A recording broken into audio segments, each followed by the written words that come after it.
Año 1243. Europa Central. Pleno invierno. Afuera, la temperatura lleva 3 semanas por debajo de cero. El barro del camino está tan duro que suena como piedra cuando lo pisas, y el viento no para. Dentro de una cabaña de apenas 20 metros cuadrados, una familia entera se prepara para dormir. No hay calefacción, no hay aislamiento, no hay nada entre ellos y el frío más que barro y paja. Y aún así, sobrevivían, noche tras noche, invierno tras invierno. Hoy vamos a descubrir exactamente qué hacían esos campesinos antes de dormir. Cosas que suenan extrañas hoy, pero que eran pura inteligencia de supervivencia. Quédate, porque hay un detalle en este video que te va a cambiar la forma de ver la Edad Media para siempre. Para entender cómo dormían, primero necesitamos entender dónde vivían. En el siglo XIII, más del 90% de la población europea era campesina. No vivían en castillos, no vivían en ciudades. Vivían en aldeas pequeñas, muchas veces de menos de 100 personas, rodeadas de campos que trabajaban desde el amanecer hasta el anochecer. Sus casas eran otra cosa completamente. Imagina una sola habitación. No hay cuartos separados, no hay sala, no hay cocina, no hay dormitorio. Todo ocurre en el mismo espacio. Comes ahí, trabajas ahí, te calientas ahí y duermes ahí. Las paredes eran de madera entretejida con ramas, cubiertas de barro mezclado con paja y estiércol de animal. Sí, estiércol, porque resultó ser uno de los mejores materiales aislantes disponibles en aquella época. El techo era de paja. Grueso, sí, pero con un problema enorme. Acumulaba humedad, y la humedad, en invierno, era casi tan peligrosa como el frío mismo. Ahora viene algo que poca gente sabe. Estas casas no tenían chimenea, al menos no como la entendemos nosotros. El humo del fuego simplemente subía, se acumulaba en el techo de paja, y salía poco a poco por los huecos. El resultado era que el interior de estas casas estaba constantemente lleno de humo. Los estudios de esqueletos medievales muestran daño pulmonar en adultos de mediana edad que hoy asociaríamos con décadas de tabaquismo intenso. Pero el humo también tenía una función. Secaba el techo, conservaba la madera y mantenía alejados a ciertos insectos y plagas. Todo en la vida medieval tenía ese doble filo. Cada solución creaba un problema nuevo. Cada problema tenía una solución impensada. Y el frío del invierno era quizás el problema más urgente de todos. Para entender la magnitud de ese frío, hay que hablar de algo que los historiadores llaman la pequeña edad de hielo, que comenzó aproximadamente en el siglo XIII. Las temperaturas en Europa eran entre 1 y 2 grados centígrados más bajas que hoy. Suena poco, pero esa diferencia significaba que ríos que hoy nunca se congelaban completamente cada invierno. Las cosechas fallaban con una regularidad aterradora. La hambruna no era una posibilidad distante. Era algo que la mayoría de las familias medievales habían vivido al menos una vez. En este contexto, sobrevivir al invierno no era una metáfora. Era el objetivo literal de los meses de octubre a marzo. Y la noche era el momento más peligroso. Porque de día podías moverte, trabajar, generar calor corporal. De noche, inmóvil, envuelto en lo que tuvieras, el cuerpo tenía que conservar el calor que le quedaba hasta el amanecer. Entonces, ¿qué hacían? ¿Cómo lo resolvían? La respuesta es más ingeniosa, más humana y más sorprendente de lo que imaginas. Esto es lo que más sorprende a la gente cuando lo escucha por primera vez. Muchas familias campesinas medievales no dormían solas en sus casas, dormían con sus animales. No es una exageración, no es un caso aislado. Era práctica común y documentada en gran parte de Europa del Norte. Las vacas, las cabras, los cerdos, las ovejas, entraban a la vivienda cuando caía la noche en los meses de frío. ¿Por qué? Por física pura. Una vaca adulta genera aproximadamente la misma cantidad de calor que un radiador eléctrico moderno de 500 vatios. Una sola vaca. Imagina 3 o 4 animales en un espacio de 20 metros cuadrados. La temperatura interior de esas casas podía ser 10 o 12 grados más alta que el exterior, solo por el calor corporal de los animales. Y no había costo, no había combustible que comprar, no había madera que cortar. Los animales comían su heno, dormían y de paso calentaban a la familia. Era una solución elegante, brillante incluso. Claro que también tenía sus inconvenientes. El olor era intenso, los animales se movían, hacían ruido, el suelo se ensuciaba, pero en comparación con morirse de frío, era un precio completamente aceptable. De hecho, en muchas regiones, la riqueza de una familia se medía exactamente por esto: cuántos animales tenían para calentarse en invierno. Una familia sin animales estaba en una situación mucho más precaria. Hoy dormimos solos o en parejas. Tenemos nuestra cama, nuestra habitación, nuestra privacidad. En el siglo XIII, eso era un lujo completamente impensable para la inmensa mayoría. Las familias campesinas medievales dormían juntas, todos. El matrimonio, los hijos, los abuelos si todavía vivían, a veces algún trabajador contratado y en algunos casos los huéspedes de paso. En una sola cama o en colchones colocados en el suelo, muy juntos. Esto no era falta de pudor ni de cultura, era matemática de temperatura corporal. Un cuerpo humano genera entre 80 y 100 vatios de calor en reposo. 4 o 5 cuerpos juntos, bajo las mismas mantas, crean un microclima que puede ser 15 grados más cálido que el aire de la habitación. Las mantas que usaban no eran cualquier cosa tampoco. La lana era el material principal, y la lana medieval era mucho más gruesa y sin tratar que la de hoy. Era pesada, a veces rígida, pero atrapaba el calor corporal con una eficiencia notable.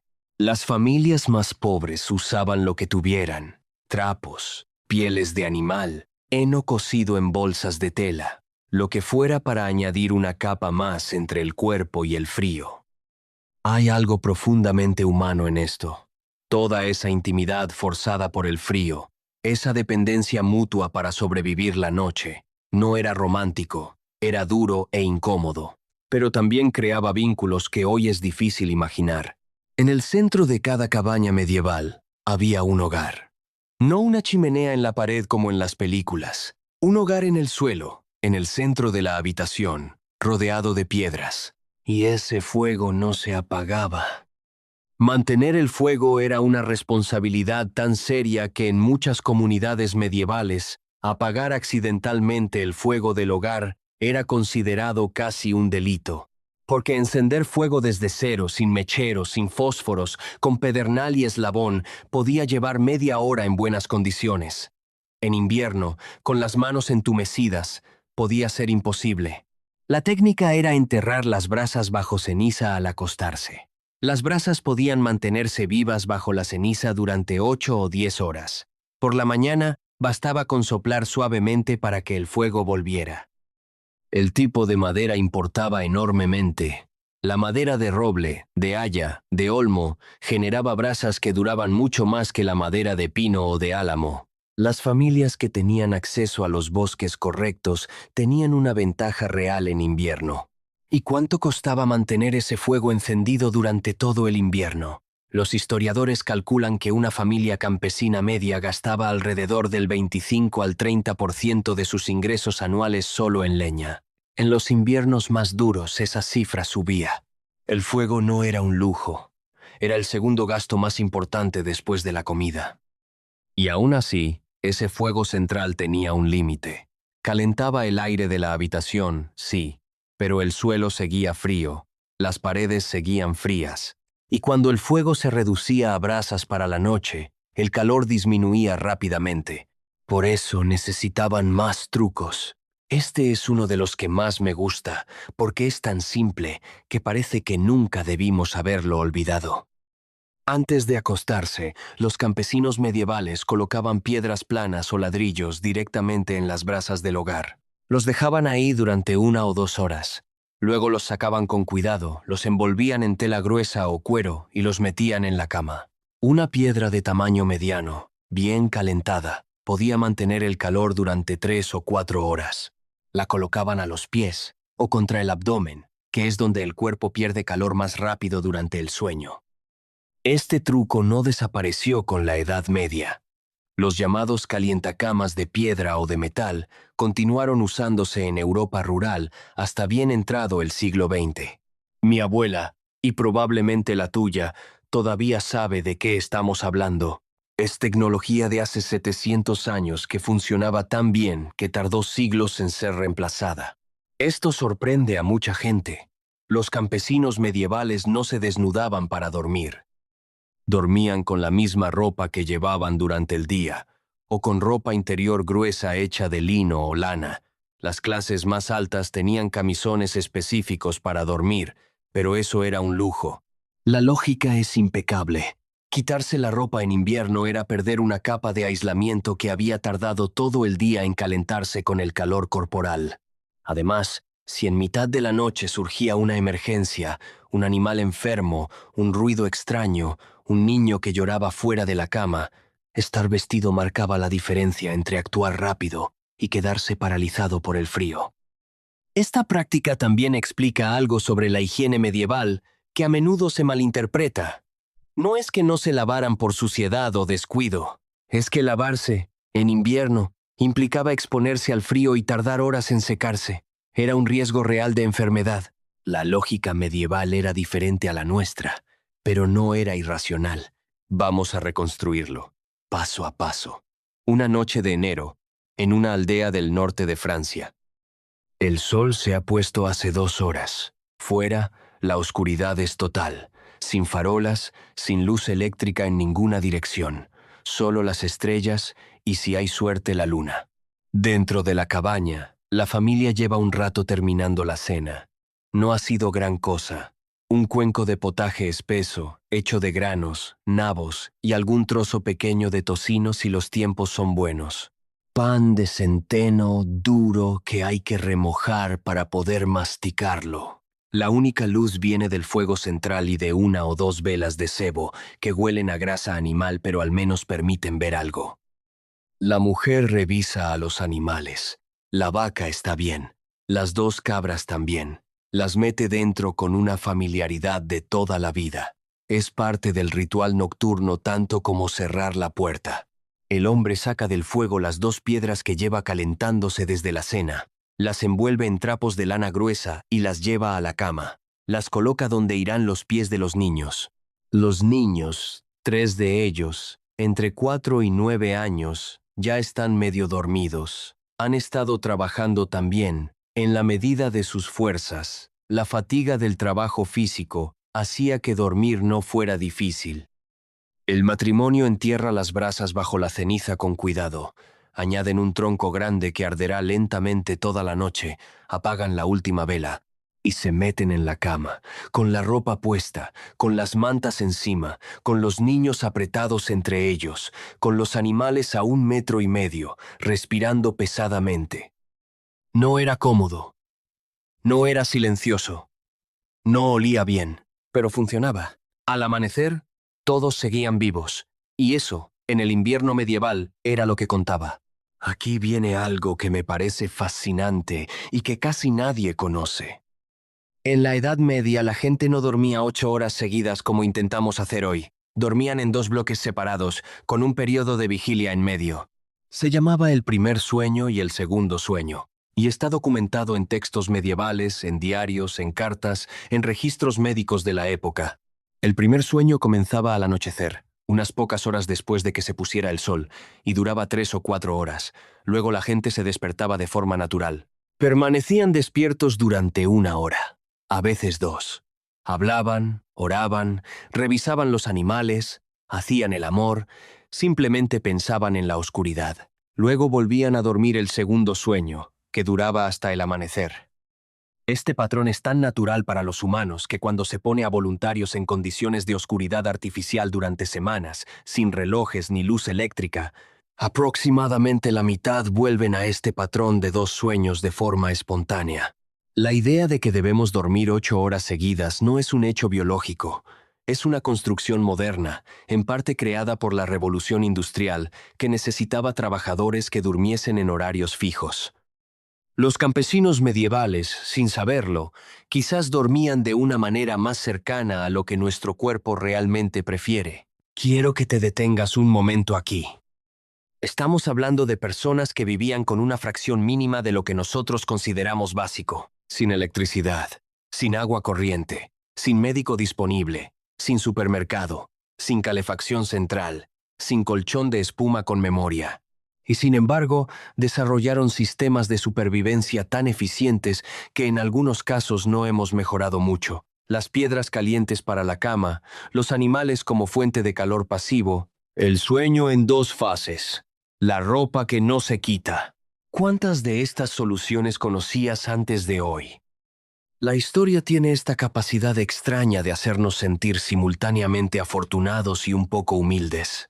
Afortunados porque tenemos calefacción central y mantas eléctricas y termostatos digitales. Humildes porque la gente de hace 700 años resolvía problemas de vida o muerte con ingenio puro, sin ninguna de las herramientas que nosotros damos por sentadas. Y lo hacían generación tras generación. Y sobrevivían. Hay algo que me parece profundamente importante en eso. En un mundo donde sentimos que necesitamos más y más para estar bien, la historia medieval nos recuerda que el ingenio humano tiene una capacidad de adaptación que va mucho más allá de lo que creemos posible. Quiero hablar un momento sobre los niños, porque creo que es donde esto se vuelve más conmovedor. La mortalidad infantil en la Edad Media era brutal. Se estima que entre el 30 y el 40% de los niños morían antes de cumplir 5 años. No todos por el frío, claro. Las enfermedades, la desnutrición, los accidentes eran causas frecuentes. Pero el frío invernal era un factor real, y los padres lo sabían. Por eso los niños dormían en el centro de la cama, entre los adultos. Por eso las piedras calientes se ponían a sus pies. Por eso el fuego no se dejaba apagar del todo. Por eso los animales se metían dentro.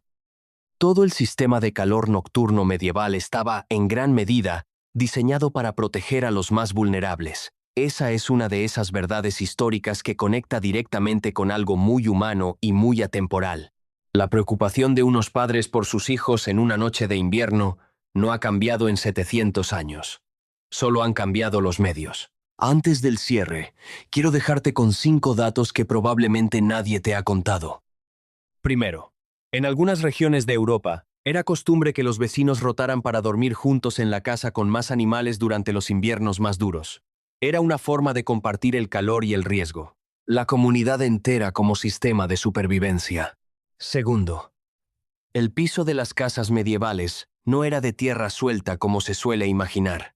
Era tierra apisonada y mezclada con sangre de animal, que al secarse formaba una superficie casi tan dura como el cemento y mucho más limpia de lo que parece. Además, se cubría de hierbas aromáticas que controlaban los olores y algunos insectos.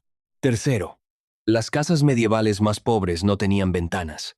Las ventanas eran agujeros que podían taparse con tela encerada, madera o simplemente paja. En invierno, cerrar todas las aberturas era crítico. El problema era que también se cerraba la ventilación, con todo el humo dentro. Cuarto, la posición para dormir también era una técnica de conservación de calor. Dormir encogido, en posición fetal, reduce la superficie corporal expuesta al frío. Los campesinos medievales dormían así no por costumbre, sino porque el cuerpo lo pedía. Quinto, había un momento del año en que todo esto se invertía. En verano, el problema no era el frío, sino el calor, los insectos y las enfermedades que traía el calor. Algunos campesinos llegaban a preferir el invierno por esto. Al menos en invierno, con frío, dormías. Hay una última cosa que quiero que te lleves de este video. Esta familia que hemos seguido esta noche, en su cabaña de barro y paja, con sus animales y sus piedras calientes y su fuego de brasas, no se veía a sí misma como pobre o como primitiva. Era su vida, era lo normal, era lo que se hacía. Igual que nosotros no nos vemos a nosotros mismos como extraordinariamente afortunados por tener calefacción central y agua caliente, simplemente es nuestra vida, es lo normal. Pero aquí está la pregunta que la historia medieval me deja siempre, una pregunta que es difícil de ignorar una vez que la escuchas. ¿Qué cosas que nosotros consideramos absolutamente básicas e irrenunciables hoy serán en 700 años lo que las piedras calientes son para nosotros ahora? No lo sabemos, Pero algo me dice que la gente del año 2700 mirará atrás y dirá exactamente lo mismo que nosotros decimos de los campesinos medievales, que eran ingeniosos, que eran resistentes y que sobrevivieron. Gracias por quedarte hasta el final. Si este video te ha hecho pensar, ya sabes lo que tienes que hacer. Nos vemos en el próximo.